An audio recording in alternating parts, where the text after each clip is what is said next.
Hola a todos, ¿cómo se encuentran el día de hoy? Soy de nuevo yo, Eric León Gatosairetz. Bueno, pues dentro de lo que es nuestra serie de lo inexplicable, vamos a hablar ahora de un cirujano llamado Arigo, el cirujano de las pesadillas. ¿Quién era este señor? Ahorita lo vamos a ver. Bueno, todos los pacientes que Arigo tenía notaron que el rostro de este curandero se transformaba al operar. Asimismo, sus manos y dedos se deslizaban con una rapidez y destreza inusuales, aunque no estuviese mirando directamente al enfermo.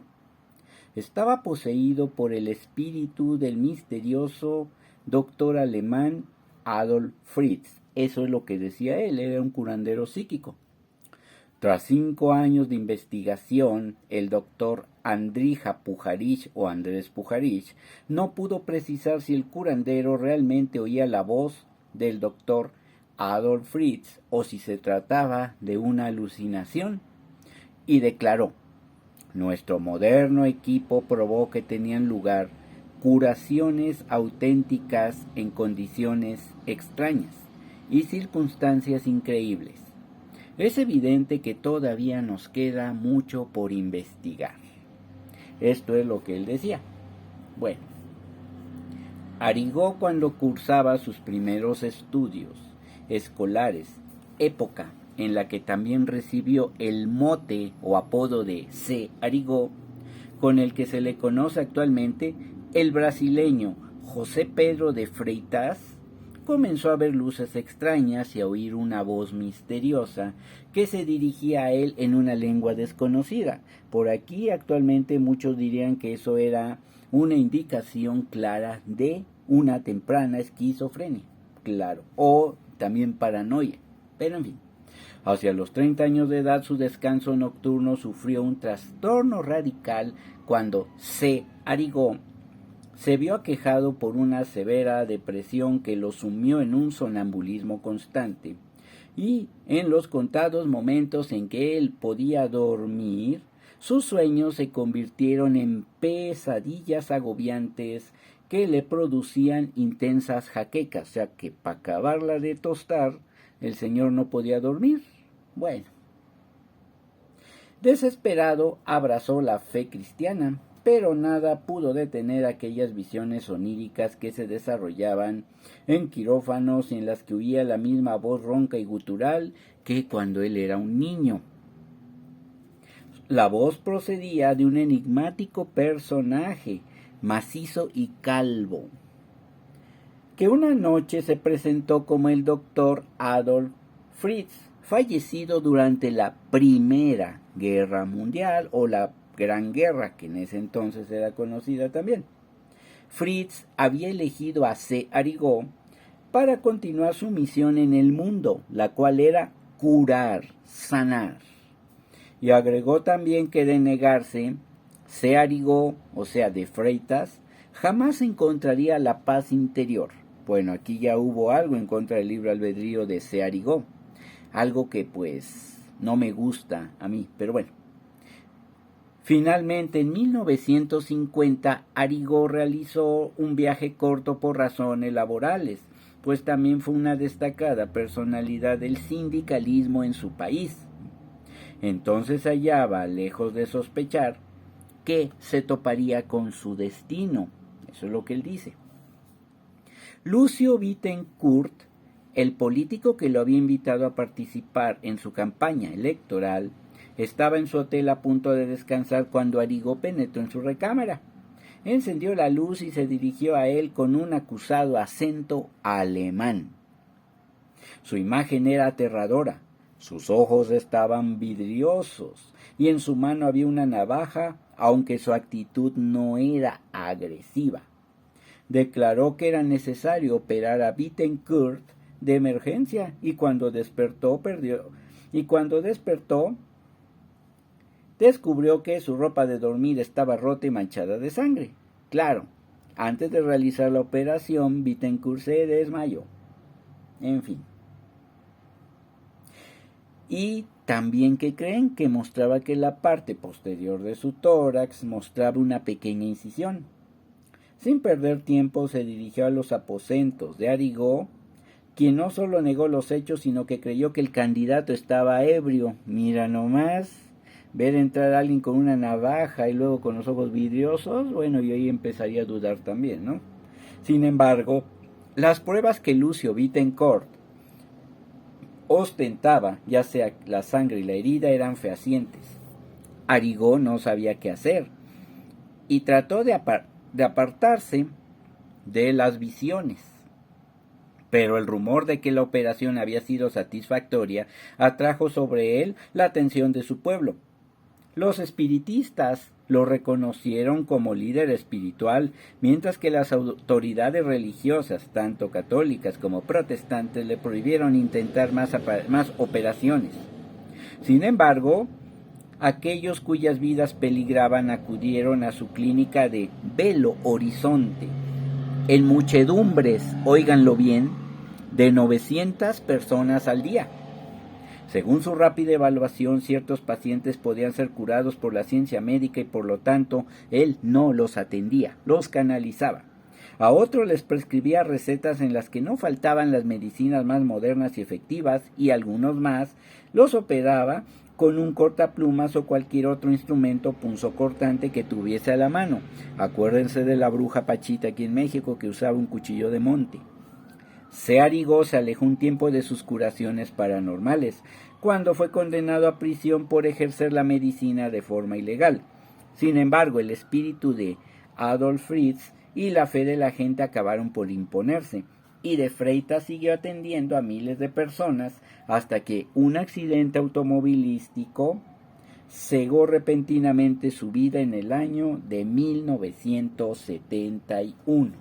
Y aquí volvemos a lo mismo como con Pachita aquí en México, sin ningún tipo de higiene, por decirlo así, sin ningún tipo de preparación más que su cortapluma, su navajita o lo que sea. Él hacía esas intervenciones, muy raras por supuesto, ¿verdad? Bueno, C. Arigó era él. Y aquí dice que sin ningún tipo de asepsia, José Pedro de Freitas, apodado C. Arigó, extraía tumores difíciles de curar para la medicina de su época. Pero en fin, ¿ustedes qué creen? Bueno, pues es que en realidad son muchas las pruebas a favor de Arigó.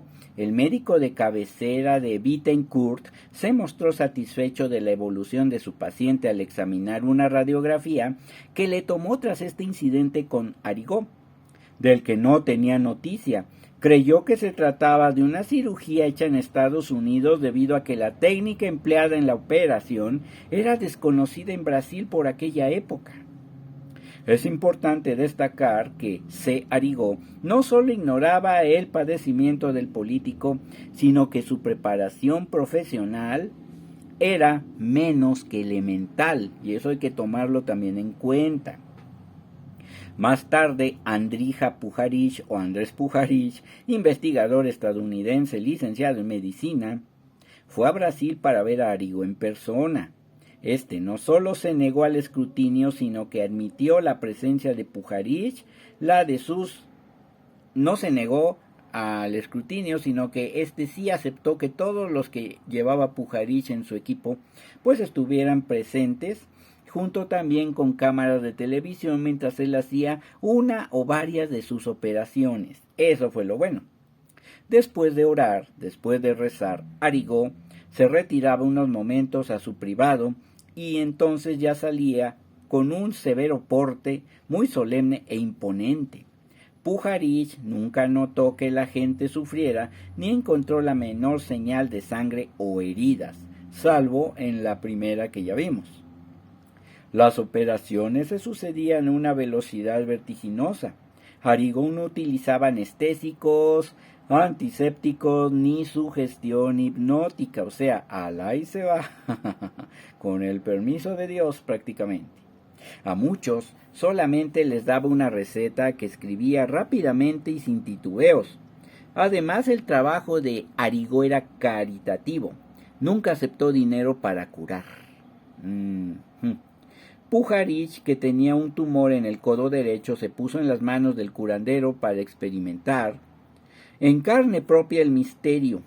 Arigó le sugirió que mirase en otra dirección y solo 10 segundos transcurrieron antes de que colocase en la mano del investigador algo húmedo y resbaladizo. Era el tumor. Del brazo apenas brotaba un hilillo de sangre. No había dolor ni suturas. La herida tardó 3 días en cicatrizar y no se le infectó. En las películas tomadas no fue posible detectar fraude alguno. Arigó había hecho 2 cortes para dejar el tumor al descubierto. Después lo estrujó para desprenderlo. En otras pruebas, Arigó proporcionó 545 diagnósticos verbales inmediatos a cada paciente que le presentaban. En 518 casos, óiganlo bien, su opinión coincidió con la de los médicos. En los demás no del todo. En nuevas pruebas se usaron electroencefalógrafos, electrocardiógrafos e instrumentos de determinación del grupo sanguíneo, microscopios, equipos de rayos X, grabadoras y cámaras. Pero el resultado de sus operaciones siguió siendo acertado y quedando siempre como inexplicable. Pujarich mostró sus hallazgos a un oftalmólogo, un físico nuclear, un médium, un psiquiatra y un cardiólogo, entre otros especialistas, quienes declararon que las curaciones de Arigó eran reales. La historia de Arigó, de C. Arigó, a cuyo funeral, óiganlo bien, acudieron más de 20,000 personas, llegó incluso a oídos del presidente brasileño Juscelino Kubitschek, quien durante su mandato de 1956 a 1961 creyó en el curandero y él fue quien lo liberó de la cárcel. Aquí vamos a entrar en terrenos de lo que son las llamadas curaciones psíquicas. Yo les recomiendo que busquen el libro, espero que todavía lo puedan encontrar, de Jacobo Greenberg Silverbaum, llamado Los chamanes de México, que está muy interesante y que describe el trabajo de Pachita, que aunque a mi juicio pues no era chamana sino bruja, y hay gran diferencia por la metodología, pero pues de todas formas no por eso deja de ser una persona también bastante interesante. En fin, mis queridos felinos nocturnos, este fue el trabajo, el video del día de hoy. ¿Cómo ven, mis queridos felinos nocturnos? Pues sí, suscríbanse al canal, activen la campanita de notificaciones, comenten abajo en la caja de comentarios, denle like al video y pues nos vemos en el próximo artículo, reportaje o como lo quieran llamar. Suscríbanse y pues compartan el video en sus redes sociales. Hasta la vista, mis queridos felinos nocturnos, pues victoria y bendiciones eternas para todos. Hasta luego.